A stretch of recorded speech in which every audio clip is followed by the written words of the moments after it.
Haqiqiy mo'min musulmon inson kim? Payg'ambar sollallohu alayhi vasallam aytdilar, odamlar uni qo'lidan ham omonda bo'ladi, tilidan ham omonda bo'ladi. Odamlar bizdan omondanmi? Obro'siga til tekkizmayapmizmi?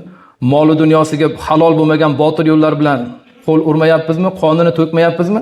Demak biz musulmon ekanmiz. Payg'ambarimiz sollallohu alayhi vasallam Abu Hurayra radhiyallohu anhu rivoyat qilingan hadis sharifda kimning zimmasida birodariga nisbatan qilgan zulm, ya'ni haqqi bo'lsa, dinor va dirham o'tmaydigan kun, ya'ni qiyomat kelishligidan avval undan halollashib olsin, ya'ni rozi qilib olsin dedilar.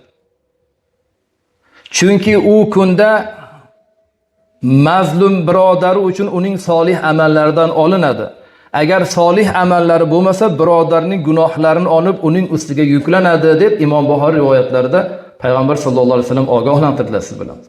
Hozir imkon bor. Qiyomat kuni kelganda kech bo'ladi. Hozir mana shu kim birovni obro'siga yoki moliga yoki joniga agar zarar bergan bo'lsa, hozir rozilik qilsin. Ertaga qiyomat kunida kech bo'ladi. Agar ertaga qiyomat kuniga shu bilan boradigan bo'lsa, uni yaxshi amallarni bunga beriladi. Kimni g'iybat qilgan bo'lsa, kimni obro'siga til tekkizgan bo'lsa, yo moliga xiyonat qilgan bo'lsa, yo joniga ozor bergan bo'lsa, savob amallari olib beriladi. Savob amallar etmasa, uni gunohlarini bunga yuklanadi. Qarang, qanaqangi og'ir kun bo'ladi. Shuning uchun ey ummatlarim, bu dunyoda hisob kitobni qo'yinglar. Kim mana shunaqangi bo'lsa, halollab olsin. Qiyomat kuniga bunaqangi bandalari haqqi bilan borib qolmasin, og'ir bo'ladi deyapti. Inson bandalarining haqlaridan tiyilar ekan, u inson najot topadi.